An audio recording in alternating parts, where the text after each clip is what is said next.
Comme toujours à la fin de cette émission Yomi, on a pour habitude de débriefer ces minutes passées ensemble. Et donc tout de suite, c'est votre portrait avec la minutieuse Judith Cohen-Solal. Bonjour Judith. Rebonjour. Bonjour Cyrielle. Bonjour Yomi. Bonjour. Bonjour Yomi, c'est en fait un peu les deux mêmes oui, choses. Yom Tov, qui veut dire bonne journée et bonjour, quoi. Voilà. Exactement. Alors j'ai bien écouté tout ce que vous avez raconté avec Cyrielle. J'ai trouvé ça très intéressant.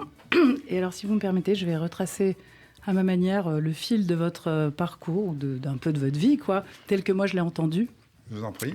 À travers d'ailleurs ce petit jeu de tac au tac qui nous dit toujours beaucoup de choses, que vous avez tout à fait accepté de jouer avec Cyrielle. Tout le monde ne joue pas le jeu, parfois les gens sont complètement coincés. Là c'est venu très vite. Voilà, donc vous avez dit que si vous aviez un super pouvoir, ce serait celui d'être invisible. Alors moi, je vais rattacher ça à cette période dont vous avez parlé, où vous êtes arrivé d'Israël, vous aviez 8-9 ans, et vous m'avez dit que pendant 2 ans, vous étiez un peu clandestin, en fait, pour des histoires de nationalité qu'on perd, à ce moment-là, qu'on perdait. Exactement. Donc votre mère était partie, elle est revenue.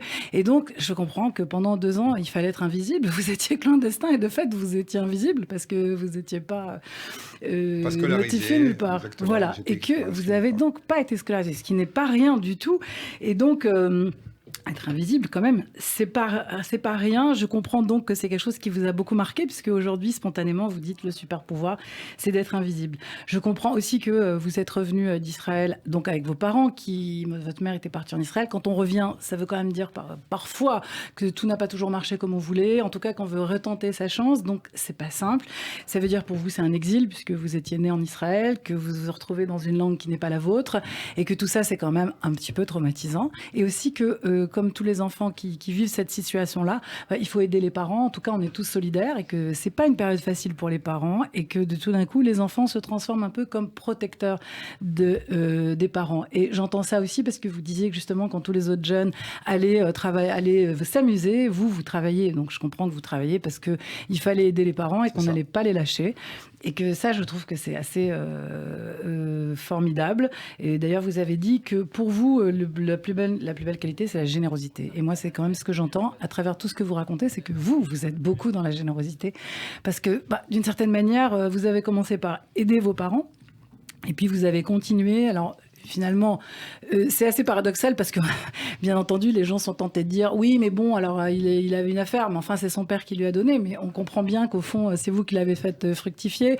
C'est vous qui avez donné à cette affaire la possibilité de se développer et d'être ce qu'elle est.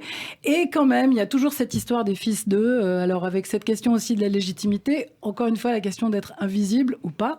Et vous avez dit aussi que ce que vous vouliez, ce que vous rêviez, c'est de donner à vos enfants la possibilité de justement de faire ce que vous n'avez pas pu faire.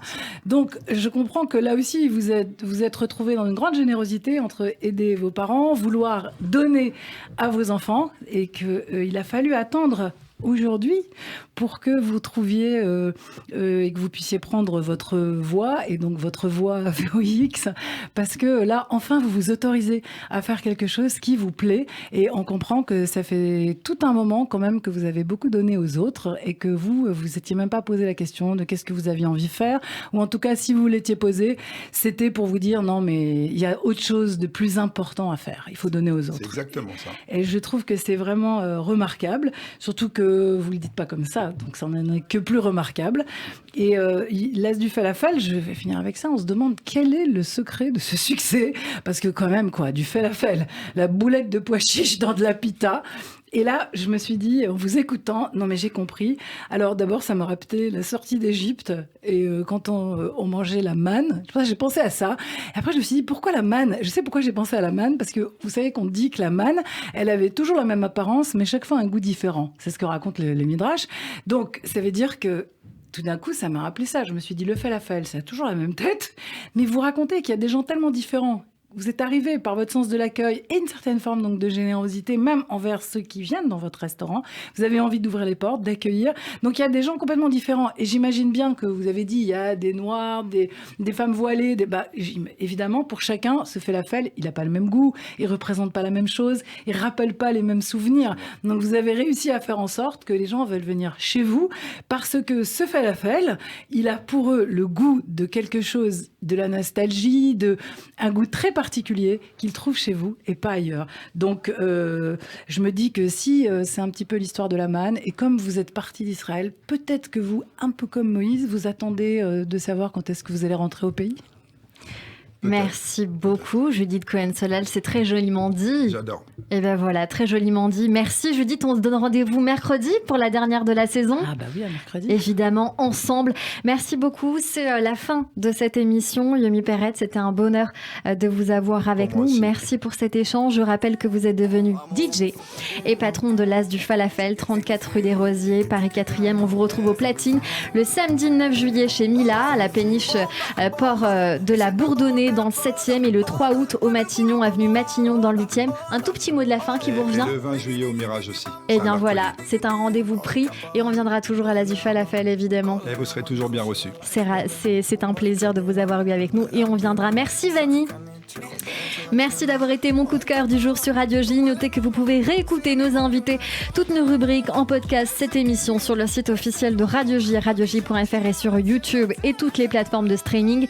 Merci à toutes et à tous, bien sûr, de nous avoir suivis comme toujours. On se donne rendez-vous demain dès 15h avec mon invité Michel Drucker que je suis enchantée de recevoir. En attendant ce soir à 21h, vous ne manquez pas Classico avec Steve Nadjar entouré de ses chroniqueurs et son invité, suivi à 22h du Festival Oriental présenté par Avner Azoulay. À demain et belle journée à tous sur Radio J.